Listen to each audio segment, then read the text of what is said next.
Boa noite.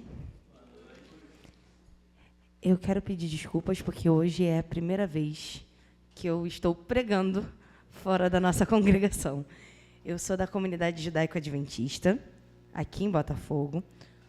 Fui parte do distrito de Copacabana, então eu carrego com muito carinho essa igreja no meu coração. O tema que eu escolhi para hoje se chama A Vida de Sara.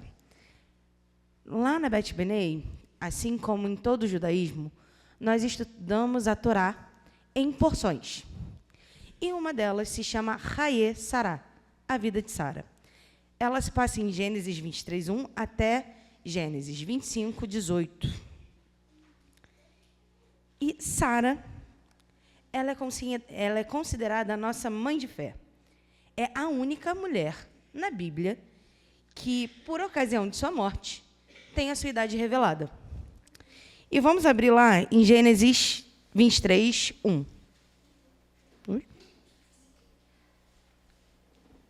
Não está passando.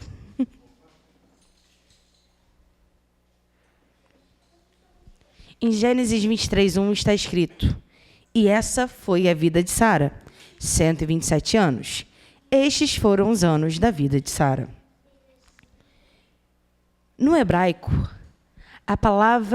a frase que começa este texto é Vayehu Haye Sarai. A palavra Vayehu, ela é consistida por números também. E no hebraico, as letras também são números. E essa palavra tem uma soma. Como a gente pode ver, deu um probleminha a mais. Vav, Yod, Re, Yod, Vav.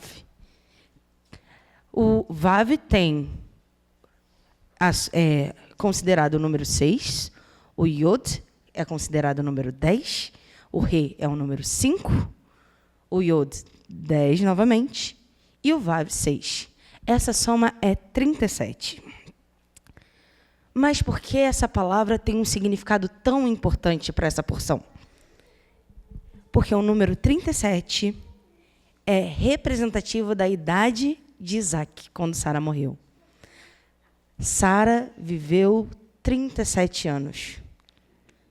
Mesmo morrendo com 127, a plenitude de sua vida foi o tempo em que ela teve seu filho, Isaac.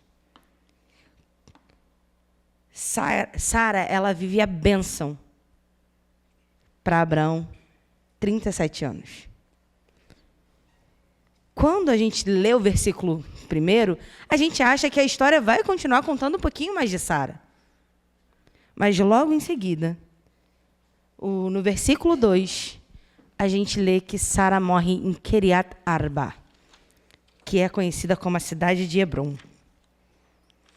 Isso é uma quebra de expectativa. Mas por que a história não continua contando sobre Sara, mas fala de sua morte? Essa resposta a gente vai ter no final desse sermão. No versículo 2, vemos que Sara morre em Kiriat Arba, que é Hebrom. Ela e Abraão se mudam novamente para sua antiga habitação, perto de Hebrom, após viverem 40 anos na terra dos filisteus. Quando Abraão descobre a morte de sua amada, ele lamenta e pranteia a sua morte. Aparentemente, este é o único episódio em que conta que Abraão seguiu um ritual fúnebre. Este lamentar provavelmente seja um lamento formal. Quando a gente vê outras passagens na Bíblia, o lamento formal é o sentar-se no chão, rasgar as suas vestes, se cobrir de cinzas e prantear frente ao morto. Esse é o primeiro ritual fúnebre lido na Bíblia. Abraão vai até sua morta, rasga suas vestes, se cobre de cinzas e pranteia durante 3 dias. Ele estava com o corpo de Sara muito próximo dele e ele lamenta essa morte. Nós não sabemos a causa da morte e a Bíblia não explica o porquê ela morreu. Mas alguns estudiosos da Torá, eles dizem que neste momento que Sara morre, ela tinha recebido a visita de um anjo que havia dito para ela que Isaac estava amarrado, pronto para morrer. Estranho, né? A gente não faz essas conexões paralelas à história. É bem provável que Isaac, no momento da sua amarração, estava com 37 anos. E foi naquele momento que a sua mãe faleceu. Isaac não era um menino.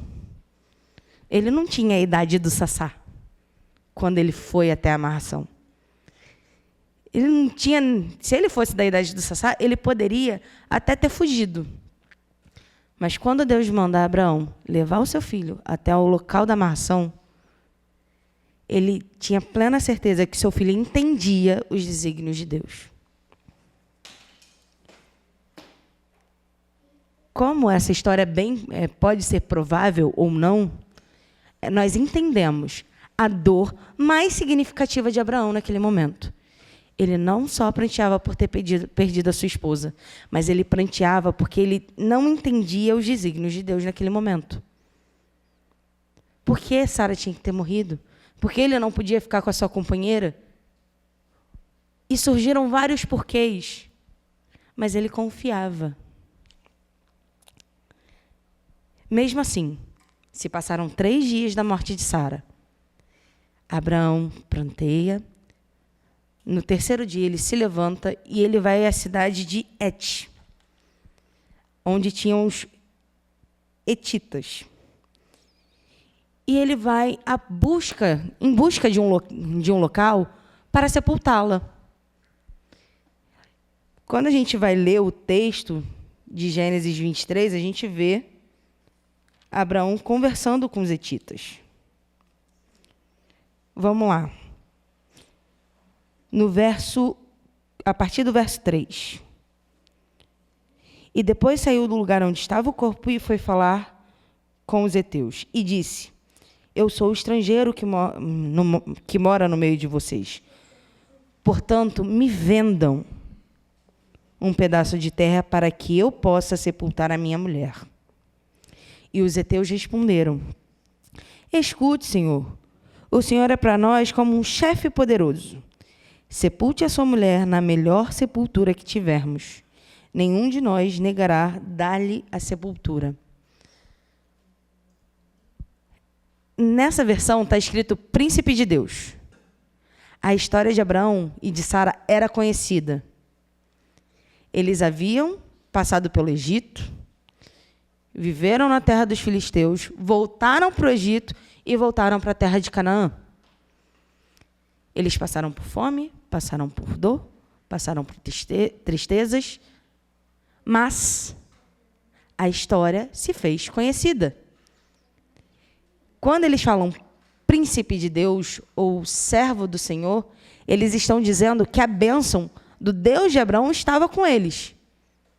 Por isso eles ofereceram a sepultura. Abraão, ele se nega. E isso está aqui no verso 8. Se quiserem que eu sepulte a minha mulher aqui, por favor, peçam a Efron, filho de Zoar, que me venda a caverna de Macpela, que fica na divisa de suas terras. E eu pagarei o preço total. Assim serei dono de uma sepultura neste lugar. Abraão, ele intercede e pede que os sábios daquele lugar intercedam no lugar dele junto a Efron. Mas Efron era um cara esperto, ele se considerava um rei. Ele era o rei daquele lugar. Olha o que ele diz em Gênesis 23, 11. Não, meu senhor, escute-me. O campo dou para ti. E o campo dou para ti, e também a caverna que nela está. A presença dos filhos do meu povo, na presença dos filhos do meu povo, eu te dou. Sepulta a tua morta. Porque Efrom queria dar aquele lugar. Porque era tão importante ele dar.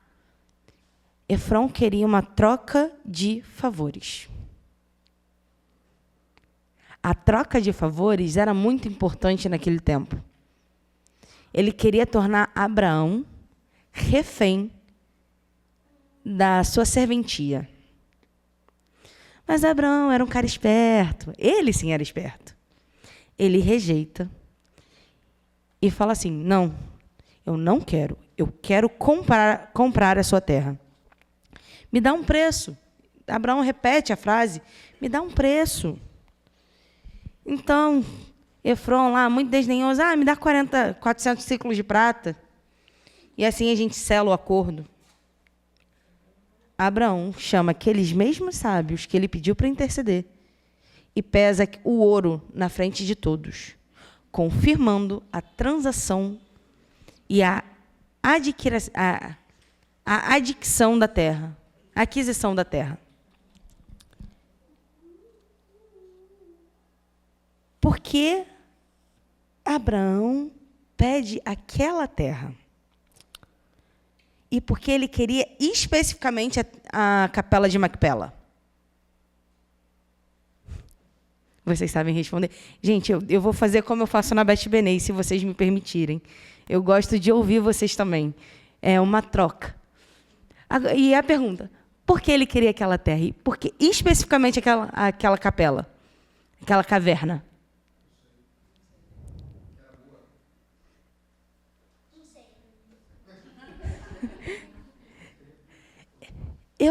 Provavelmente eu tenho a resposta. Os estudiosos, os rabinos que estudam a Torá, eles dizem que tem duas suposições para a compra daquela caverna.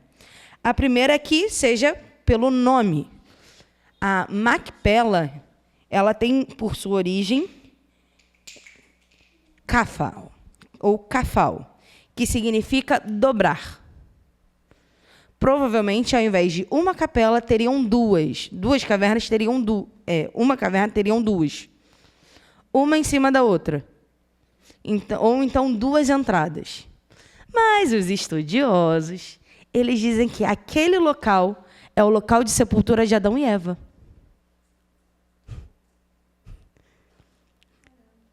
O Talmud, que é a tradição oral, revela que quando Abraão vai até aquele local e entra naquela capela, ele vê um anjo guardando uma sepultura. Geralmente, sepultura tem cheiro de morte, cheiro de decomposição. Mas quando Abraão entra e vê aquela sepultura, ele não sente o cheiro de morte. Ele sente o cheiro de flores. E naquela sepultura, precisava ser uma sepultura grande, porque quem estava ali precisou ser dobrado ao meio para ser enterrado. Provavelmente seja os nossos pais Adão e Eva. Porque eles precisaram ser sepultados, dobrados para caber.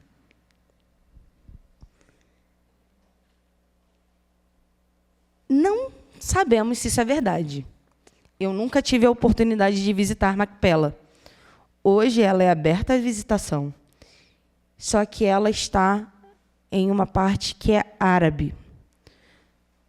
Judeus, árabes e cristãos têm a mesma raiz. O pai deles é Abraão. Só que para os árabes, a mãe deles é Agar.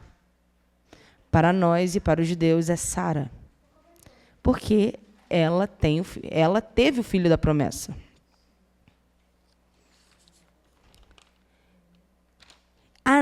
E naquele local estão sepultados os nossos pais da fé.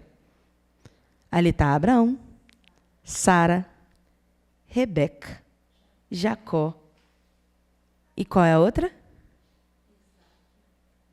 Isaac, a outra mãe. Lia. Rebeca é enterrada no caminho de Canaã. Ela está numa cidade que todo mundo aqui conhece. Alguém conhece Belém?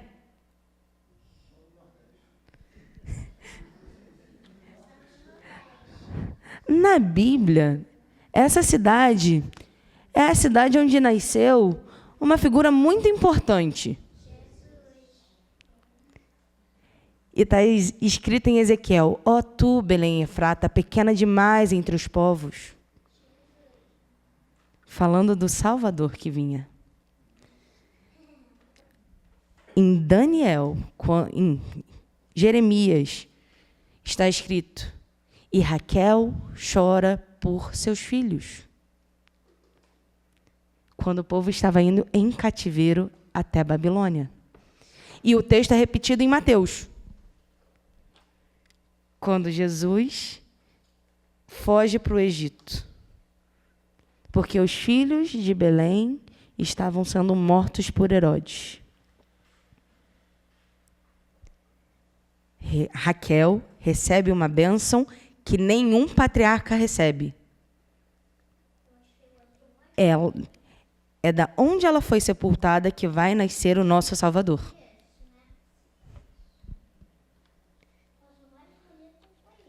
Só que essa história ela não termina em Raquel. Voltamos para Sara. Depois de 3 anos da morte de Sara, aí ela volta para a história, Abraão chama um servo. Alguém conhece Eliezer? Eliezer, se não tivesse nascido Isaac, não seria o herdeiro de Abraão, de todas as suas posses, todo o seu dinheiro. E Abraão, como Isaac nasceu, Abraão chama o seu servo e ele faz uma promessa, pede para Eliezer fazer uma promessa. Quem aqui já fez promessa? Hoje a nossa promessa é de boca para fora. A promessa específica de Eliezer, Sassá, tapa os ouvidos. Abraão, ele pede para jurar por sua semente. Como é que era jurar por sua semente naquela época? Não era coxa. É isso que vocês pensaram. Ele pegou o testículo de Abraão. Eliezer segura o testículo de Abraão e promete por sua semente que acharia a esposa ideal para Isaac. Estranho, né? Mas costumes da época. E Eliezer promete pela semente de Abraão e parte para a cidade onde habitava Naor, irmão de Sara e irmão de Abraão, para procurar uma esposa para Isaac. Porque, especificamente, Abraão pede para ele procurar na cidade onde habitava a família de seu irmão.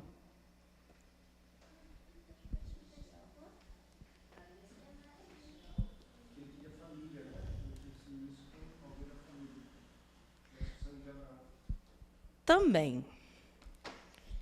Mas tem um outro significado. E quem vai responder isso para a gente é Ellen White. O Lamento de Abraão, a Caverna de Macpela. No livro Patriarcas e Profetas está escrito assim: Abraão se tornara velho e esperava logo morrer. Todavia, restava-lhe cumprir um ato, assegurando o cumprimento da promessa à sua posteridade. Isaac, que fora divinamente designado para suceder-lhe como guarda da lei de Deus e para ser o pai do povo escolhido. Ele, porém, ainda era solteiro. Os habitantes de Canaã eram dados à idolatria. E Deus havia proibido casamento entre seu povo e aqueles que, sabendo que seus casamentos levariam à apostasia. O patriarca, então, receou o efeito das influências corruptas que rodeavam seu filho. E a fé habitual de Abraão em Deus e a sua submissão à vontade dele refletiam-se no caráter de Isaque, mas as afeições do jovem eram fortes. E ele era de uma disposição gentil e dócil. Unindo-se a alguém que não temesse a Deus, ele estaria em perigo de sacrificar os princípios do amor e da harmonia. No espírito de Abraão, a escolha de uma esposa para seu filho era um assunto de muita importância. Estava desejoso de que ele se casasse com uma que não o afastasse de Deus.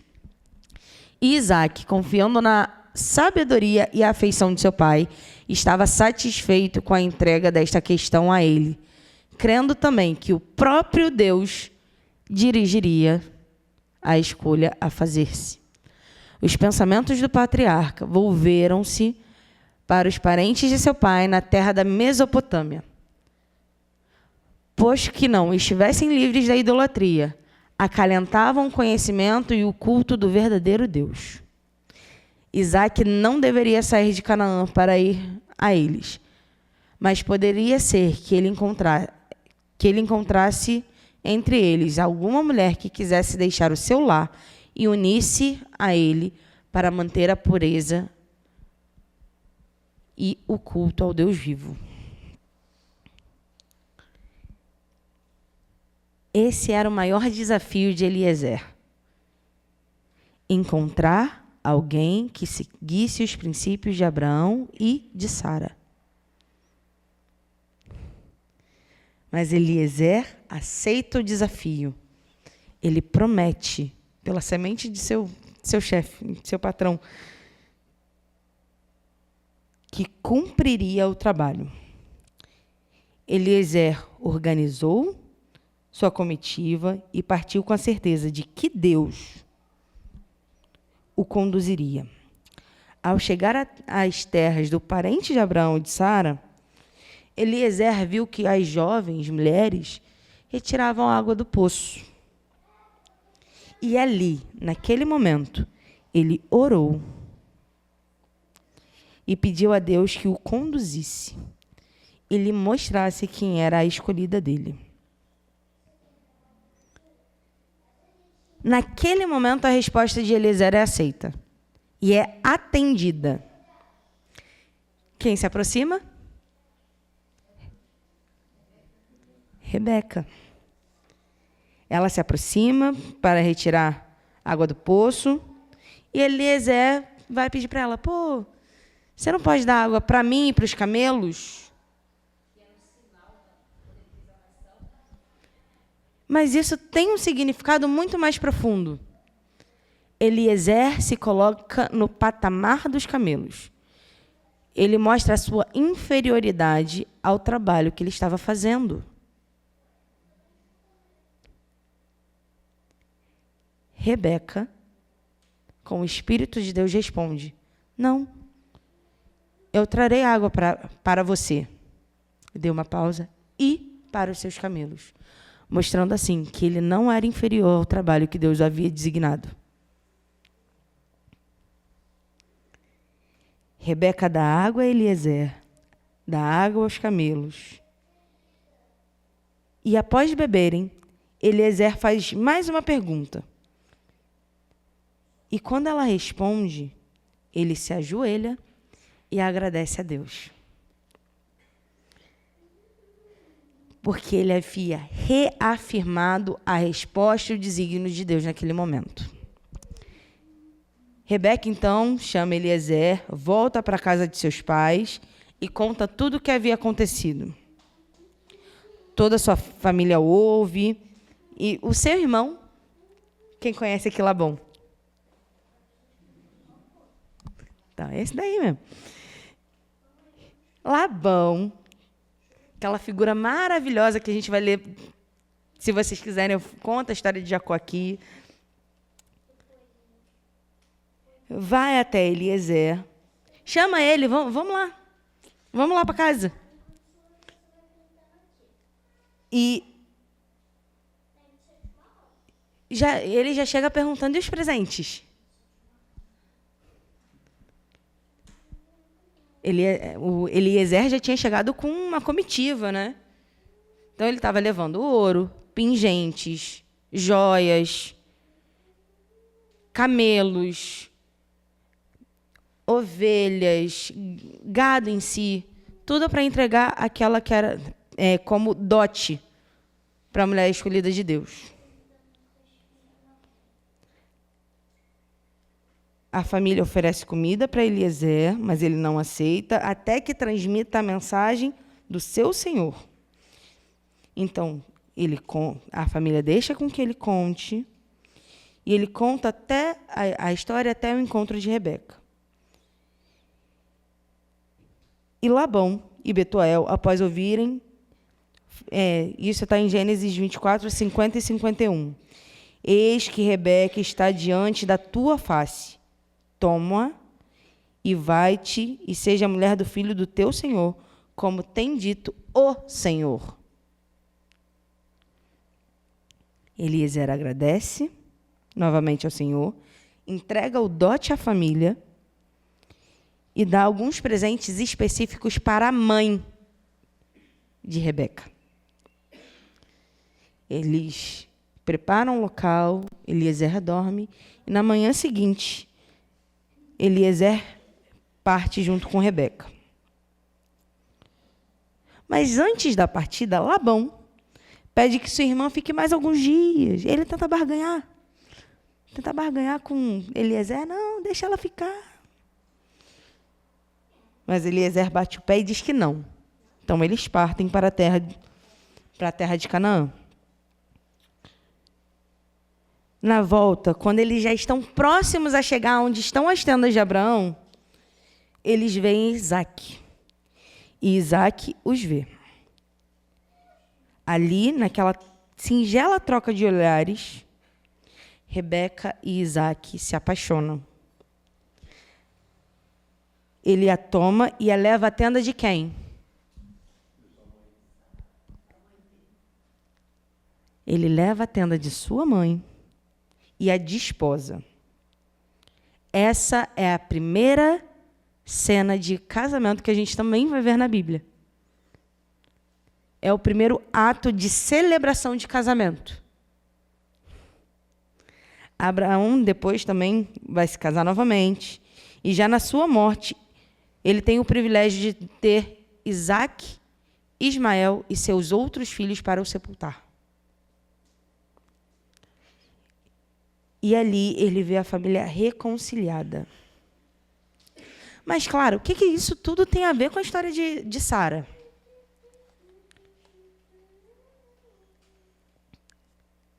Como a gente entende esse estudo e por que a vida de Sara é mencionada em um capítulo, em um versículo. E logo tem 105 versículos depois. Para a gente responder essa pergunta, a gente precisa aprender uma lição de vida, que é profunda. A vida de uma pessoa justa continua mesmo após a sua morte. Os sábios nos dizem que os ímpios, mesmo quando estão vivos, são considerados mortos. Os ímpios não têm continuidade e não têm eternidade. Os justos, por outro lado, mesmo quando falecem, são considerados vivos. A história de Sara termina no momento em que Isaque desposa. Ali, a sua história estava concluída. Ela nunca foi esquecida, mas ela foi concluída, porque o seu legado havia passado para Rebeca. Sara foi muitas coisas. Uma mulher justa, uma profetisa, a esposa de Abraão, mas, acima de tudo, Sara é a nossa matriarca. mesmo que a gente não seja judeu, ela é a nossa matriarca. Porque nós somos enxertados a essa árvore. Com Cristo, nós fomos enxertados nessa história. E o legado dela passa para a minha vida hoje, para a sua vida hoje. Foi através de Sara que a promessa de Deus com o seu filho Isaque continuaria. E continuaria levando o legado de Abraão, e isso foi cumprido. Porque eu conheci, diz Deus sobre Abraão, porque ele comanda os seus filhos e a sua casa depois dele, para que guardem o caminho do eterno, para fazer justiça e retidão. Porque eu o conheci implica amor. Conhecê-lo e amá-lo. Porque Deus o ama. Porque Abraão e Sara estabeleceram uma continuidade para o divino. Se não fosse a promessa de Deus a Abraão, nós não estaríamos aqui hoje. Até hoje, somos chamados de filhos de Abraão e de Sara. A vida não são só os prazeres que encontramos. Esses são apenas transitórios e passageiros. O que é permanente na vida são aquelas coisas que vivem para sempre. E é por isso que esse estudo se chama A Vida de Sara, porque ela nos ensina o que é real na vida. O que é real para a minha vida é o legado que eu quero levar às próximas gerações. Qual é o legado que Cristo tem na sua vida? Qual é o legado que Abraão deixou na sua vida? E como você vai transmitir esse legado para a geração do Sassá? Nós estamos carregando um legado, que é o legado da salvação. Cristo, por intermédio dele, veio ao mundo, morreu e ressuscitou. Hoje, pelo sangue dele, eu carrego esse legado. E é por isso que a nossa geração precisa transmitir o legado da salvação. Qual o legado que vocês querem levar para os seus filhos? Qual o legado que vocês querem levar para os aventureiros, para os desbravadores? Qual o legado que a igreja de Copacabana quer levar para as pessoas que estão à volta dessa igreja? O nosso legado é Cristo. E que nosso coração tenha somente o legado dele. Que sejamos a ponte de salvação para as outras pessoas. Que não sejamos apenas as pessoas que carregam a Bíblia e que são conhecidos como as pessoas que vivem da Bíblia ou que vivem o Antigo Testamento. Nós somos as pessoas que carregamos a cruz. O nosso tesouro não está aqui nessa terra. Ele está no céu. E quando Cristo retornar, ele vai perguntar: qual é o seu legado? Quem foi a pessoa que conheceu a sua vida e leu a minha história nele?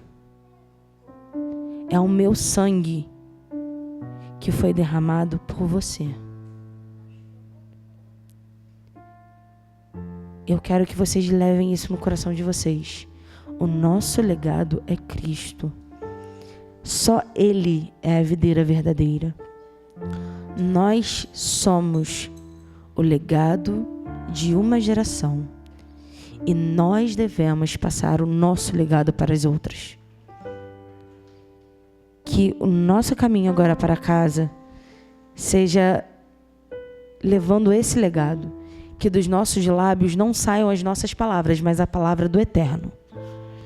Que no nosso dia a dia as pessoas vejam Cristo em mim e em vocês. Que o sacrifício dele não seja em vão, porque a nossa história ainda não acabou. O nosso legado nós vamos levar para o céu. E quando Cristo voltar, o nosso legado vai estar cravado naquela pedrinha que Ele vai dar para a gente, com um novo nome. E nós vamos reencontrar amigos que já se foram. Nós vamos reencontrar pessoas que nem pensamos em reencontrar. Mas muitas delas vão estar no céu por causa da Bíblia que elas leem em mim.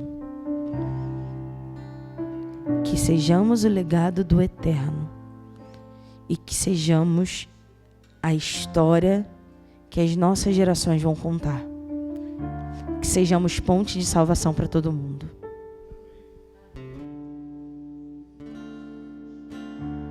Sei que os teus olhos,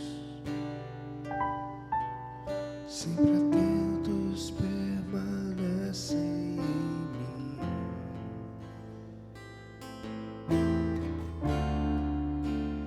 E os teus ouvidos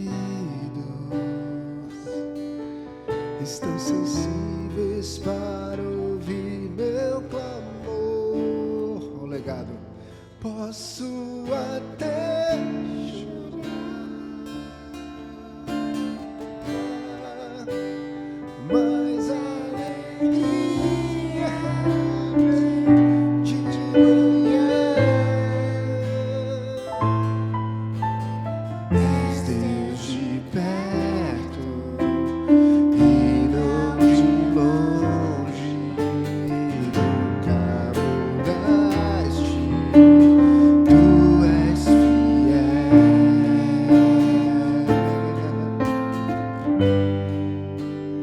Deus de aliança, Deus de promessas, Deus que não é homem pra mentir. Tudo pode passar, tudo pode mudar, mas tua palavra vai se cumprir. Mais uma vez. Sei que os teus olhos, sempre atentos, permanecem em mim.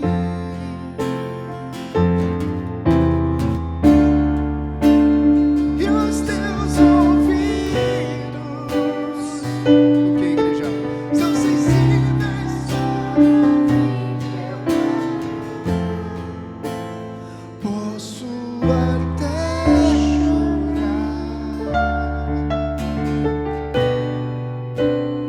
mas a alegria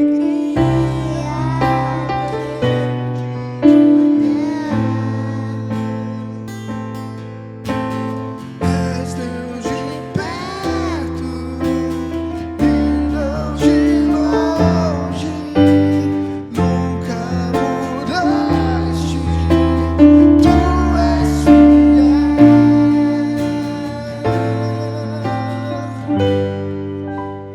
Deus de aliança, Deus de promessas, Deus que não é homem pra mentir. Tudo pode passar, tudo pode mudar, mas tua palavra vai se cumprir. Posso enfrentar o que for, eu sei quem luta por mim. Seus planos não podem ser frustrados. Minha esperança está nas mãos do grande eu sou. Meus olhos vão ver o impossível acontecer. Deus de aliança, Deus de promessa, Deus que não é homem pra mentir.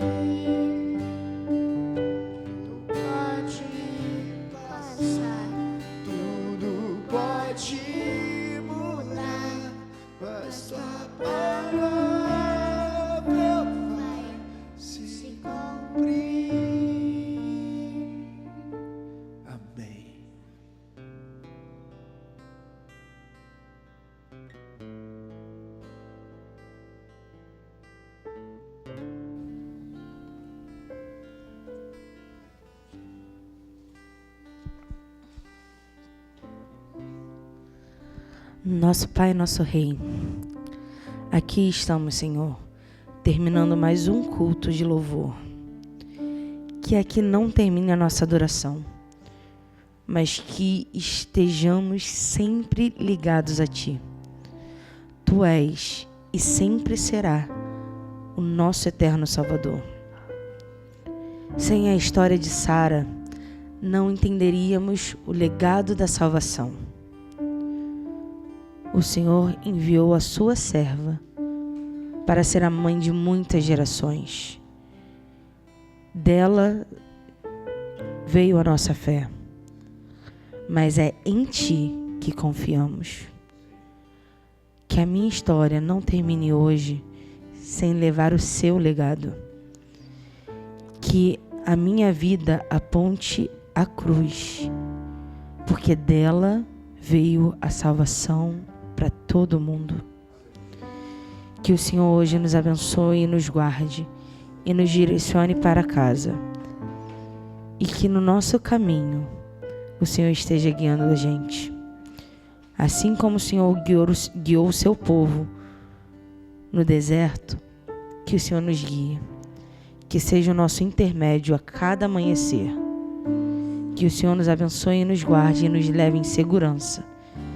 Em nome do seu Filho amado Jesus, o nosso Salvador e o nosso Messias. Amém.